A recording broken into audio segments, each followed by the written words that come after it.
हमारे बीच में महामहिम गुरमीत सिंह जी हैं, जो किसी परिचय के मोहताज नहीं हैं। आप उत्तराखंड के गवर्नर हैं, लेकिन उसके अलावा इतनी सारी खूबियां हैं आप में कि मैं आपको क्या क्या बताऊं।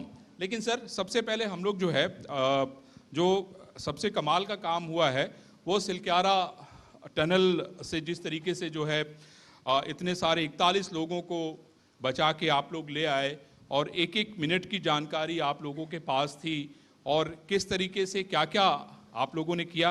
मैं चाहता हूं कि पहले हम लोग उसको डिस्कस कर लें, फिर आपको आगे फिर हम लोग डिस्कस करेंगे।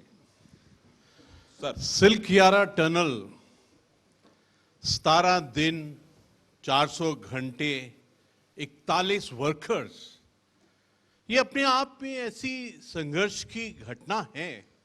एक ऐसा चैलेंज था जो हिमालयस हैं, ये यंग माउंटेन्स हैं और चुनौतियां भी अलग तरह की देते हैं। ये 17 दिन 400 घंटों ने बहुत कुछ सिखाया। सबसे पहले तो मुझे खुशी हुई जब मैं 41 वर्कर्स को मिला और उनके अंदर में एक प्रसन्नता, एक साहस, एक रेजिलियंस और एक अलग ही तरह का डिजास्टर रेजिलियंस जो हम सब में होना चाहिए, वो था। इमेजिन आप 17 दिन इस स्थिति में रहे, लेकिन फिर भी एक साहस, एक प्रसन्नता। इस सिलक्यारा टनल ने हमको बहुत कुछ सिखाया है। सबसे पहले कि पूरे राष्ट्र रूपी किस प्रकार ऐसी चैलेंजेस को डील करना चाहिए। अगर बहुत बारीकी से देखें तो वहां कितनी एजेंसियां इन्वॉल्व थी, एनडीआरएफ, एसडीआरएफ, आर्मी, बीआरओ, शासन, प्रशासन और पीएमओ। मोस्ट इंपॉर्टेंट इज किस प्रकार की लीडरशिप होनी चाहिए, किस प्रकार लीडरशिप की एक कंट्रोल, एक मॉनिटरिंग। और बहुत खुशी हुई कि पूरे विश्व से अमेरिका, ऑस्ट्रेलिया, स्विट्जरलैंड और न जाने कहां से इक्विपमेंट आई। देश में भी जहां जहां मशीन थी, प्लाज्मा कटर, किस्म किस्म के जो औजार इसमें इस्तेमाल होते हैं, सबको इकट्ठा कोऑर्डिनेशन करना, लॉजिस्टिक जो रोल एयरफोर्स ने प्ले किया लॉजिस्टिक्स को लाने का, जो इंडियन आर्मी में आर्मी के बीआरओ स्पेशलिस्ट और आखिर में जो रैट माइनर्स थे, उन्होंने किस कला से कार्य किया। मैं एक बहुत भावुक सी चीज बताना चाहता हूं कि ये दिवाली वाले दिन चुनौती शुरू हुई और ठीक 28 नवंबर को देहरादून के अंदर में world Congress on disaster management की थी। देखिए, एक तरफ तो world Congress on disaster management शुरू हुई और उसी पल में इसका सक्सेस और सफलता प्राप्त हुई। तो ऐसा लगता है कि जो सबक हमने सीखे और जो उसकी डेलिब्रेशंस हमने world Congress on disaster management की, प्रभु ने हमको एक मार्ग दिखाया है, पूरी दुनिया के लिए मैसेज दिया है कि किस प्रकार की लीडरशिप होनी चाहिए। माननीय प्रधानमंत्री जी ने पहले दिन से ही जो अपने मार्गदर्शन दिया, मॉनिटरिंग की, कंट्रोल किया, लॉजिस्टिक्स में सपोर्ट दिया, ये सबके लिए जो अंदर थे और जो बाहर थे किस प्रकार से कोऑर्डिनेशन होना चाहिए, इसके बारे में बहुत बड़े सबक सीखे। गुरमीत जी, आप मुझे ये बताइए कि सबसे पहले जानकारी आपके पास कब आई? क्योंकि दिवाली का दिन था, मेरी बहुत सारे मजदूरों से बात हुई तो उनका कहना था कि हम लोग सुबह का काम करके सोच रहे थे कि हम लोग घर चले जाएंगे। कुछ लोग ऐसे थे जो भैया दूज पे जाना चाहते थे, कुछ लोग ऐसे थे जो उसी दिन जाना चाहते थे, लेकिन तब तक तकरीबन 5, सवा 5 बजे के आसपास ये घटना हो गई। तो जैसे ही आप लोगों को सूचना मिली, क्योंकि फिर सब लोग त्यौहार के मूड में था और कम से कम लोग थे वहाँ पे, मतलब सब लोग, कोई बाहर गया था, कोई परिवार के साथ था, तो बड़ा चैलेंज था। क्योंकि मैं जब इसको महसूस कर रहा था, जब मैं उस मजदूर से बात कर रहा था, तो उसने बताया कि पूरी की पूरी मिट्टी गिर गई और हम लोग पूरी तरीके से गिर गए। उसके बाद जो वहाँ पर एक सेफ्टी रूम बनाया गया था, हम लोग सारे के सारे लोग उस रूम में जाके छिप गए और उसके बाद कोशिश करने लगे कि कैसे कांटेक्ट हो। और जो पाइप था, उस पाइप के जरिए हमने चिट्ठी भेजी और चिट्ठी के जरिए तकरीबन 36 घंटे के बाद कांटेक्ट उनसे हो पाया। ये 36 घंटे वो बिना खाना पीना बिना खाए थे वो, वो बता रहे थे कि हम लोग एकदम ये मान के चल चुके थे कि हमारी जिंदगी पता नहीं बचेगी कि नहीं बचेगी। बहुत नाजुक घड़ियां थी। एक तरफ दिवाली का उत्सव और दूसरी तरफ इस प्रकार की खबर आना अपने आप में एक चुनौती सी बन जाती है। लेकिन मैं तो दाद देता हूं इन 41 के जी जिन्होंने उस स्थिति को एक बहुत ही सुंदर तरीके से हैंडल किया। कभी कभी ऐसा लगता है कि अगर आप इनकी बहुत बारीकी से स्टडी करेंगे तो ये हम सबको, हर एक भारतीय की ह्यूमन रिसोर्स की एक जो रेजिलियंस ताकत है इसको जाहिर करता है। आपने तो देखा है कि पहले भी जब पूरे विश्व के अंदर में कोविड की महामारी हुई थी जी। तो किस प्रकार पूरी दुनिया ने डील किया था और किस प्रकार हर एक भारतीय ने किया था। तो यहां से पता चलता है कि हमारी सभ्यता, हमारा व्यक्तित्व, हमारी पर्सनालिटी क्या है जब चैलेंजेस आते हैं। आपने बिल्कुल ठीक कहा कि शुरू में ऐसे चैलेंजेस के अंदर में पूरी डिटेल नहीं होती है, बहुत बारीक बारीक खबर जी, आती है। जी। लेकिन उन्होंने, उन 41 ने उस समय जब कुछ भी क्लियर नहीं था और उस वक्त के अंदर में एक नेचुरल लीडरशिप को जन्म दिया। वहां जो गब्बर सिंह थे जी सचमुच ही उन्होंने गब्बर सिंह वाला काम किया। उन्होंने नेतृत्व वहां पकड़ा। उनके साथ में एक अहमद जी थे जी। एक और विशाल जी थे। उन्होंने किस प्रकार पकड़ा। और सबसे बड़ी बात क्या है, ये एक प्रदेश के नहीं थे, अलग अलग प्रदेश के थे।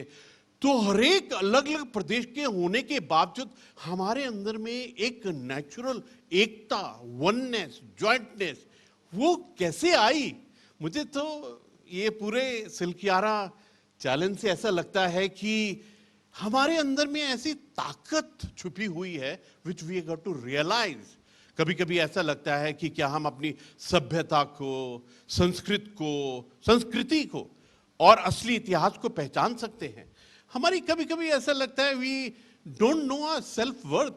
हमको पता ही नहीं है कि प्रभु ने, वाहिगुरु ने, शिव जी ने हमको क्या ताकत दी है। ऐसी ताकत कि 17 दिन यू कैन विदस्टैंड। और इन्होंने बड़ा ही सुंदर तरीके से अपना पूरा हर एक चीज का किया। फिर जिस प्रकार से इस बात का पता लगा तो slowly slowly the thing started building up. और उसके बाद में एसडीआरएफ, एनडीआरएफ, पीएमओ के अधिकारी वहां। और सबसे बड़ी बात है जो उत्तराखंड के मुख्यमंत्री जी हैं तो यंग हैं, यशस्वी हैं, और उन्होंने he went straight to the front line. Leader कैसे पहचाना जाता है, मैंने तो पूरा जीवन अपना फौज में व्यतीत किया जी। What is leader? लीडर का मतलब ही है जो एकदम फ्रंट में जाकर लीड करे। प्लीज जोरदार इसमें- तालियां बजाइए। इसमें पुष्कर जी एकदम फ्रंट में गए, वहां लीड किया।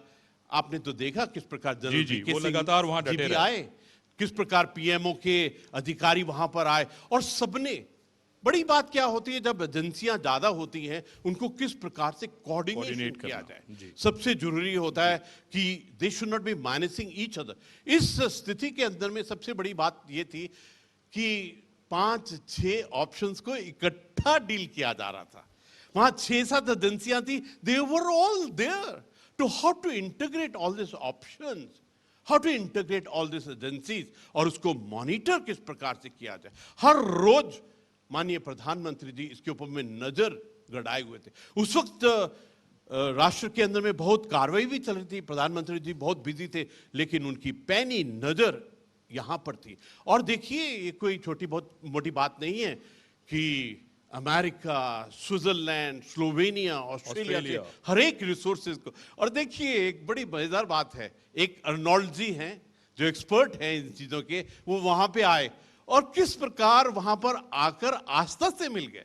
वहां जो एक मंदिर बना, जी, वहां पूजा करने लगे। कभी कभी मुझे ऐसा लगता है कि भारत में जो सबसे बड़ी बात वो ये है कि हम किस प्रकार टेक्नोलॉजी को और आस्था को मिलाते हैं। I think this is most क्या इंपॉर्टेंट। बात है, प्लीज, बहुत शानदार।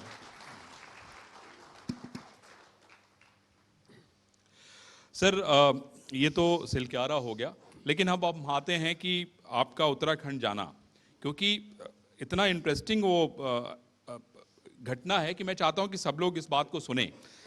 आप तो सेना से निकल के अपना बाकी दूसरे काम कर रहे थे, आप चैनल्स में जाते थे, गवर्नर कैसे बन गए आप? कैसे कॉल आ गई और कैसे आपको गवर्नर बना दिया गया एकाएक? कभी कभी ऐसा लगता है जितने भी प्रश्न होते हैं, हु, व्हाट, हाउ, इन सब के सबसे ऊपर वाला जो सवाल होता है वाई, कैसे। जी। इसका आंसर तो प्रभु को ही मालूम होता है, हमको नहीं मालूम होता है। लेकिन एक बात पक्की है जी। कि 40 साल, तकरीबन 40 साल भारतीय सेना की सेवा करने के पश्चात में मैं मीडिया में हिंदी चैनल के ऊपर में खास तौर पर आई वाज एंजॉयिंग इट। मुझे ऐसा लग रहा था कि हिंदी में जो वार्तालाप करने का मजा आता है, हिंदी से जब बात करते हैं ना, बिल्कुल आत्मा से निकलती है, ऐसा लगता है। तो I was enjoying media, Hindi, artificial intelligence में भी बहुत मजे आ रहे थे। और एक और मैंने अपने आप को आदेश दिया था कि सेवा करना है अभी, और सेवा ऐसा करनी है कि बाएं हाथ को नहीं पता होना चाहिए कि दाहिना हाथ क्या कर रहा है। मैंने पिछली बार अरविंद जी से एक और बात डिस्कस की थी। एक जीवन का बड़ा सुंदर सा एक वाकया है। जब मैं कर्नल था तो मैं उत्तराखंड में ही बनबसा टनकपुर है, वहां पर अपनी पलटन को कमांड कर रहा था, कर्नल था मैं उस वक्त में। तो एक दिन मैं असम रेजिमेंट का हूं, मेरे जो जवान हैं वो नॉर्थ ईस्ट के नागा, मीजो, एसमीज। तो मेरे सुबेदार मेजर साहब जो नागा हैं वो आए, उन्होंने कहा कि साहब गेट के ऊपर में एक पंडित जी हैं, उन्होंने पगड़ी डाली है, दाढ़ी भी है, वो आपसे मिलना चाहते हैं। तो फौज में ये सिखाया गया है कि जितने भी रिलीजियस टीचर्स होते हैं, चाहे वो पादरी हो, ग्रंथी हो, सबकी इज्जत करते हैं। तो आई कॉल्ड हिम। तो जब पंडित जी आए मेरे पास में तो उन्होंने कहा, मैं कर्नल साहब आपको एक बात बताना चाहता हूँ। आई सेड प्लीज, कृपया बताइए। तो उन्होंने कहा कि एक दिन आप लेफ्टिनेंट जनरल बनेंगे। मैं कर्नल था, बहुत खुश हुआ कि पंडित जी ने ऐसा आशीर्वाद दिया है, लेफ्टिनेंट जनरल बनूंगा। तो मैंने शाम को अपनी वाइफ को बताया कि ऐसे पंडित जी आए थे, उन्होंने इस प्रकार से बात की। तो सचमुच एक दिन मैं लेफ्टिनेंट जनरल बन गया। मैं श्रीनगर में कोर कमांडर था। श्रीनगर में कश्मीर के इलाके में 10-12 साल काउंटर टेररिज्म का कार्य किया है, तो उस वक्त भी याद किया। उसके बाद में दिल्ली में मैं जब deputy chief of army staff बना तो एक संडे को मेरे सिक्योरिटी वालों ने आके बोला कि एक पंडित जी आए हैं, वही पंडित जी हैं जिन्होंने आपको कर्नल के समय में लेफ्टिनेंट जनरल की बात कही थी। तो आई वाज वेरी हैप्पी, वो पंडित जी दोबारा भगवान के रूप में हाजिर हुए हैं। तो मैंने उनको बुलाया, अपनी वाइफ को भी बोला, वही पंडित जी हैं जिन्होंने मेरे को लेफ्टिनेंट जनरल के लिए बताया था।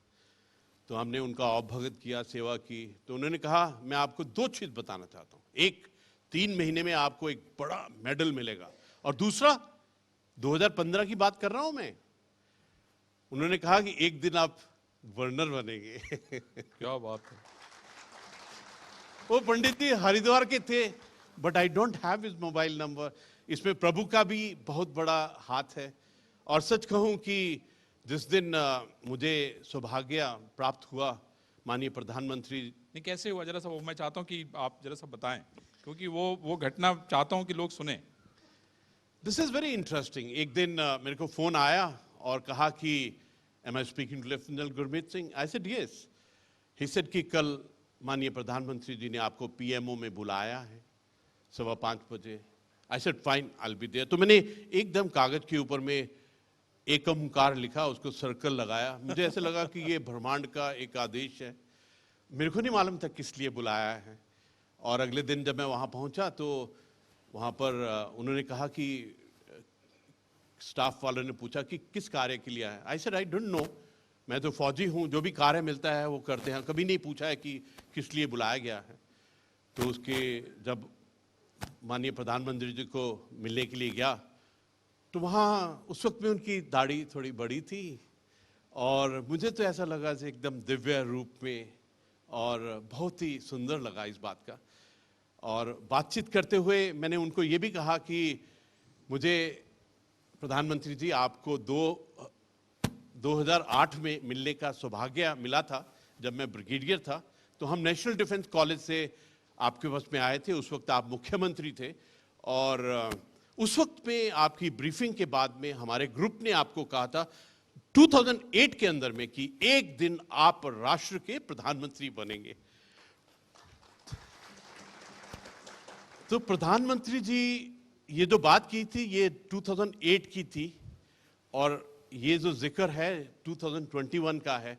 तो प्रधानमंत्री जी ने कहा, जनरल साहब मुझे याद है आपका एक डेलीगेशन आया था एनडीसी से और उसके अंदर में 3 फॉरेन ऑफिसर्स थे, इतनी डिटेल में उनको याद था। और सच कहूं तो उस वक्त में जब पूरा खत्म हुआ इंटरेक्शन जी, और उसके बाद में मैं उसी चेयर में जाकर बैठा जहां पर मैं वेट कर रहा था अंदर जाने के लिए, क्योंकि 20 मिनट पहले मालूम नहीं था क्या होने वाला है। और जब मैं वापस उसी चेयर में आया तो मैंने आंख बंद की, हाथ जोड़े, प्रभु को, वाहिगुरु को धन्यवाद किया और मैंने अपने आप से पूछा कि कैसे सिलेक्ट हुआ है तू, जैसे आप पूछ रहे हैं।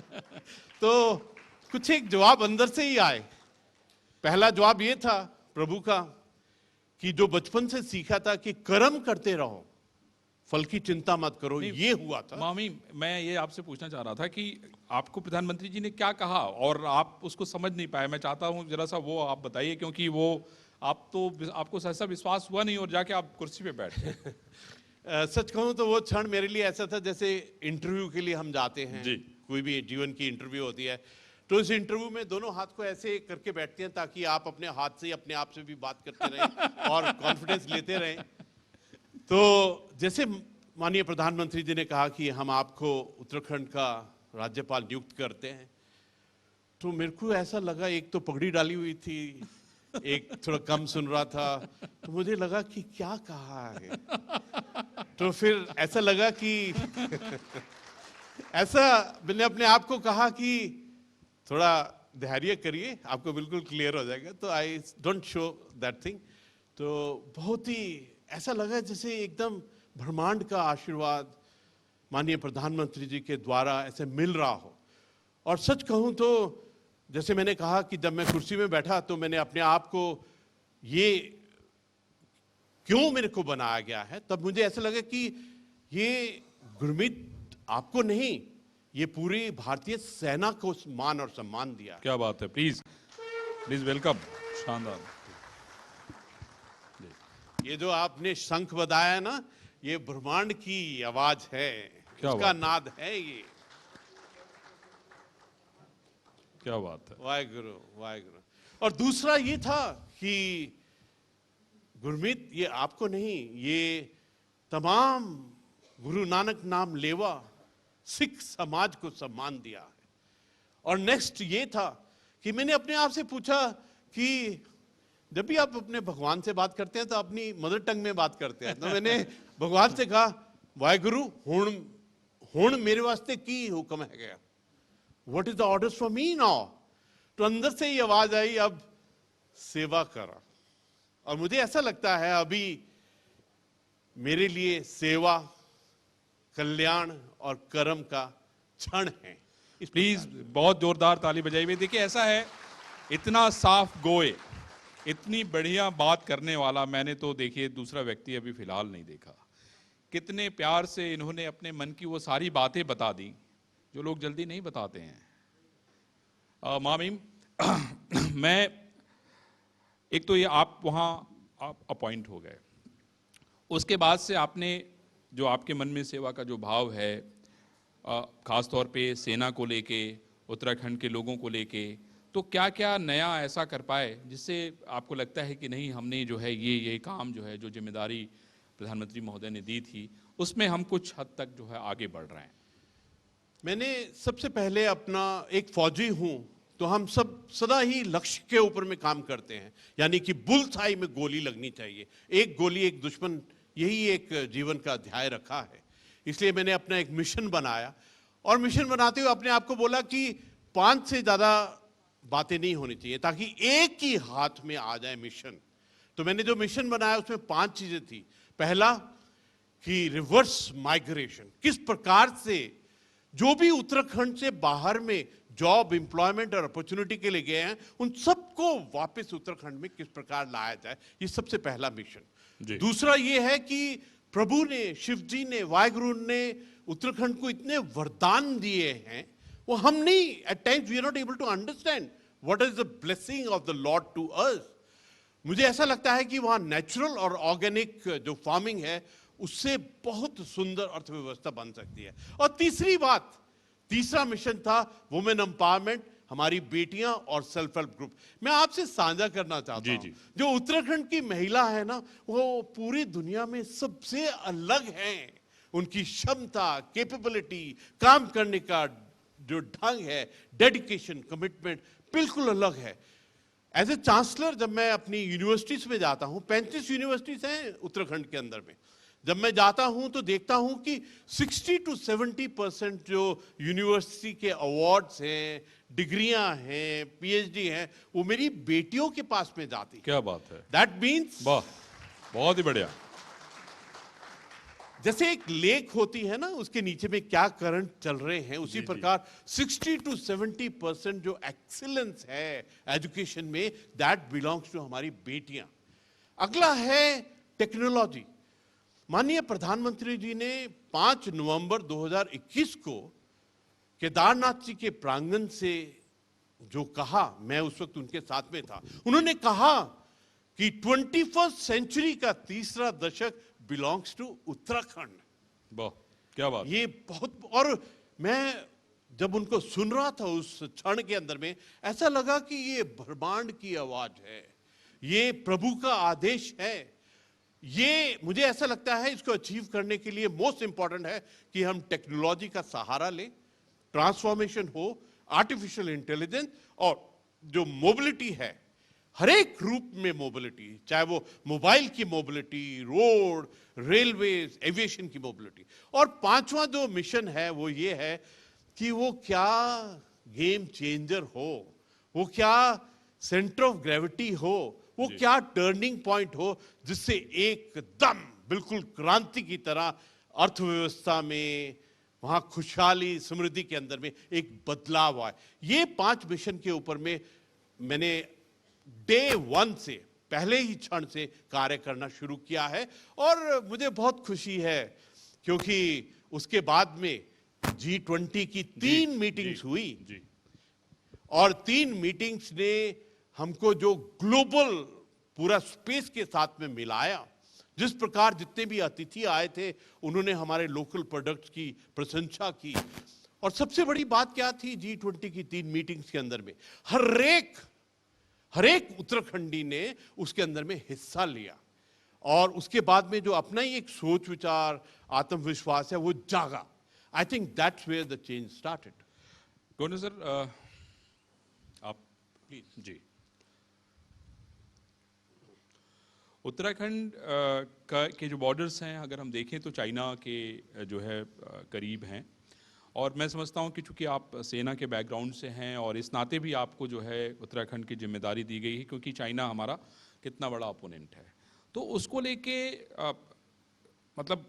मैं ये जानना चाहता हूं कि क्या ध्यान आपने रखा, या आपके जाने के बाद आपने क्या क्या चीज़ें नई शुरू की जिसकी वजह से जो उनकी गतिविधियां हैं वो कम से कम हो। देखिए, एक बात बिल्कुल क्लियर है जी कि China is a long term primary national security threat. Let's be absolutely clear about it. अभी जो सबसे बड़ा बदलाव हुआ है वो है हमारा इंफ्रास्ट्रक्चर डेवलपमेंट जो बॉर्डर एरिया के अंदर में। जी, मैं आपसे एक चीज बड़ी टचिंग बात साझा करना चाहता हूँ। जी, एक्चुअली पूरे जीवन में the most important aspect is कि आपका सोच विचार और धारणा क्या है, what is your thought, idea and perception. जब माननीय प्रधानमंत्री जी ने बद्रीनाथ जी में गए थे, वहां से माना में गए, तो उन्होंने माना को, हम लोग तो सदा ही माना को लास्ट विलेज बोलते रहे, लेकिन उन्होंने पूरी दृष्टि, पूरा परसेप्शन, पूरा सोच विचार ही बदल दिया। उन्होंने माना को प्रथम विलेज कहा, प्रथम गांव कहा, आखिरी की बजाय उन्होंने पहला कह दिया। एब्सोल्युटली। और उसके बाद में जो वाइब्रेंट विलेज का कॉन्सेप्ट चलाया है, उसके अंदर में हमारे पूरे जो 5 स्टेट्स हैं हिमालयस के, उस पे 2571 विलेजेस को वाइब्रेंट विलेज की सूची में किया गया। उत्तराखंड में 57 विलेज को वाइब्रेंट विलेजेस में गिना गया, उसमें से 17 को प्रथम फेज 1 में। और मुझे इस बात का गर्व है, एज सैनिक I love to go to the forward area. I have been to 21 villages और फॉरवर्ड पोस्ट उस इलाका के अंदर पे। क्या बात है, प्लीज, ये बहुत बड़ी बात है ये। और मुझे ऐसा लगता है कि हमारे जितना भी सरहद के ऊपर पे गांव हैं, जब वो वाइब्रेंट विलेज होंगे, जब वहां पर एक अलग ही व्यवस्था होगी, तो उसके बाद में वो अपने आप में एक स्ट्रॉन्ग क्रस्ट की तरह बन के आएगा। मुझे ऐसा लगता है कि जो हमारे डिस्ट्रिक्ट हैं, अभी सबसे बड़ा बदलाव क्या हुआ है, जब मैं लबासना में, मसूरी में जाता हूं, जहां आईएएस की ट्रेनिंग होती है, जी जी। और जब मैं जमीन पर गया हूं हर एक डिस्ट्रिक्ट के अंदर में, तो मैंने देखा कि अभी एक सोच विचार बदला है कि किस प्रकार हम डिस्ट्रिक्ट को एक हब की तरह माने, क्योंकि district should be the centre of gravity. जो हमारा सुशासन का सोच विचार है वो बनना चाहिए। और पिछले साल I want to share with you कि हम जब पूरा 13 के 13 डिस्ट्रिक्ट जाने के बाद में जब सुशासन दिवस था, उस दिन 5 डीएम्स को पुरस्कार दिया, ताकि एक कंपटीशन होना चाहिए कि किस प्रकार वो अपने डिस्ट्रिक्ट की एडमिनिस्ट्रेशन को चलाते हैं। और मुझे ऐसा लगता है कि जब हमारा फोकस डिस्ट्रिक्ट्स की तरफ होगा, जब हमारा फोकस वाइब्रेंट विलेजेस की तरफ होगा, तो हमारा जो सरहद है उसके ऊपर में विल बी स्ट्रांग। और सबसे बड़ा बदलाव आया है इंफ्रास्ट्रक्चर डेवलपमेंट जो हुआ है। हमारे बिल्कुल जो सीमांत गांव हैं, एक गांव है गुंजी गांव जी। और सबसे इंटरेस्टिंग बात क्या है, गुंजी गांव के दाहिनी तरफ में ओम पर्वत है और बाईं तरफ में आदि कैलाश है। और जब ये वाइब्रेंट विलेज का कॉन्सेप्ट शुरू हुआ, तो वहां मोबाइल टावर भी लग गया है, वहां पर ब्लैक टॉप सड़क भी पहुंच गई है, और वहां के जो गांव वाले लोग हैं, दे आर सो एंटरप्राइजिंग कि उन्होंने होम स्टे भी बना लिया है कि आप आइए टूरिज्म के लिए। उन्होंने वहां पर अपनी गाड़ियां भी खरीद ली हैं सॉफ्ट लोन्स के साथ में, और एकदम बहुत बड़ा परिवर्तन हुआ है। मुझे ऐसा लगता है ये जो कॉन्सेप्ट, वाइब्रेंट विलेज का कॉन्सेप्ट, सेल्फ हेल्प ग्रुप, और एक चीज मैं आपसे साझा करना चाहता हूं, जितने भी हमारे फॉरवर्ड इलाके हैं, उसमें सबसे बड़ा जो मुझे बदलाव दिखाई दिया है, दैट इज कि किस प्रकार लोगों ने अपने अकाउंट्स खोले हैं, जो माइक्रो फाइनेंस स्कीम है वो वहां पहुंची है, और किस प्रकार उन्होंने सेल्फ हेल्प ग्रुप्स को शुरू किया है। मैं जब भी सेल्फ हेल्प ग्रुप में जाता हूं तो I get so impressed with the woman led initiative. एक साझा करना चाहता हूं, आई वेंट टू पौड़ी, वहां पर एक हमारी जो महिला जो सेल्फ हेल्प ग्रुप की इंचार्ज थी, उन्होंने मेरे को कहा कि राज्यपाल जी, मैं नमक बनाती हूं, मेरे सेल्फ हेल्प ग्रुप 9 किस्म का नमक बनाती हूं, और मेरा नमक लंदन में भी बिकता है। वाह, क्या बात है। ये सोच विचार है, और मैंने खुद इस 2 साल में एक परिवर्तन देखा है। परिवर्तन इस प्रकार है, मैं नैनीताल गया उनका सेल्फ हेल्प ग्रुप के अंदर में, तो मैंने एक महिला से पूछा, गांव की महिला थी जो सेल्फ हेल्प ग्रुप की इंचार्ज थी, मैंने उनसे पूछा कि आप अपनी महिलाओं को कितना पैसा देती हैं एक महीने का, तो उन्होंने कहा 5,000, 8,000, 9,000, और खुद वो कोई 15, 20, 25 कमाती थी। स्टेट पार्टनर उत्तर प्रदेश शासन, स्टेट पार्टनर उत्तराखंड शासन, को पावर्ड बाय खुद जब इमोशंस होती है ना, तो प्यास लगती है।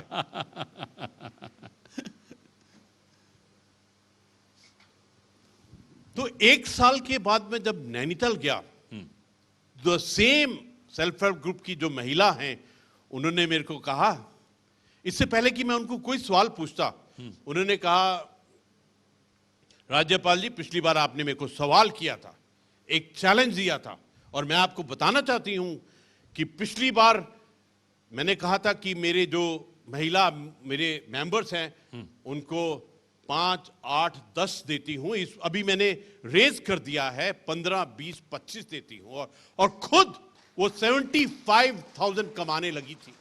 भाई देखिए, कोई ये बदलाव है ऑन ग्राउंड। मुझे लगता है कि सर ये तो कुछ उदाहरण है। मैं समझता हूं कि आपने माना से शुरू किया और नैनीताल तक आ गए आप, और ये एक ऐसी घटना है जो अपने आप में ऐतिहासिक है। लोगों की ज़िंदगी बदलने की घटना है। लेकिन सर, आपका जो बैकग्राउंड है, आपका जो काम करने का तरीका है, इस समय अभी प्रधानमंत्री जी आपके यहाँ गए थे तो उन्होंने कहा था कि हम लोग जो है उत्तराखंड को जो है वेडिंग डेस्टिनेशन का जो है अब आने वाले दिनों में आप देखोगे कि ये हब होगा, सबसे ज़्यादा यहाँ पे वेडिंग्स होंगी। ये बहुत सुंदर बात की आपने। एक्चुअली माननीय प्रधानमंत्री जी का जो जादू है ना, वो इसी प्रकार है, एक साधारण सी बात करते हैं और उसका असर इतना बड़ा होता है। वो पिछली बार जब माना में आए थे तो उन्होंने हर एक भारतीय को कहा कि आप जब टूरिज्म के लिए, आप जब चार धाम की यात्रा के लिए आते हैं उत्तराखंड में, तो अपना 5% जो भी खर्चा है वो लोकल प्रोडक्ट्स के लिए यूज कीजिए। वो 5%, आपको मालूम है कि हर साल 5 करोड़ टूरिस्ट आते हैं। क्या बात है। और 5 करोड़ जब 5% अपने खर्चे का लोकल प्रोडक्ट्स में कहेंगे तो क्या होगा।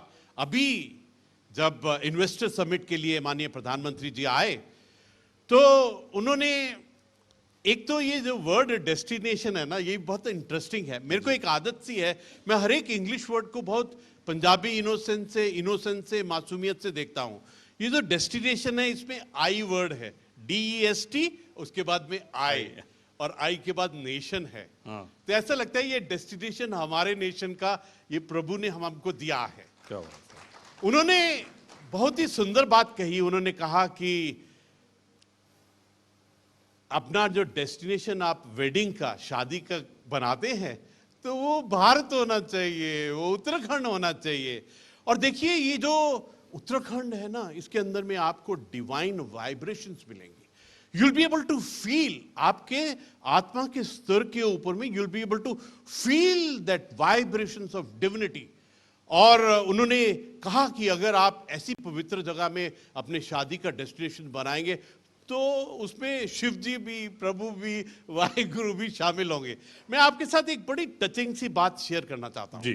मैं आदि कैलाश गया और उस वक्त भी जब मैं वहां पहुंचा आदि कैलाश में, तो उस वक्त में मौसम, थोड़ी बर्फ थी, थोड़ी स्नो गिर रही थी मामूली सी, थोड़े बादल थे, सूरज भी बीच बीच में दिखाई दे रहा था।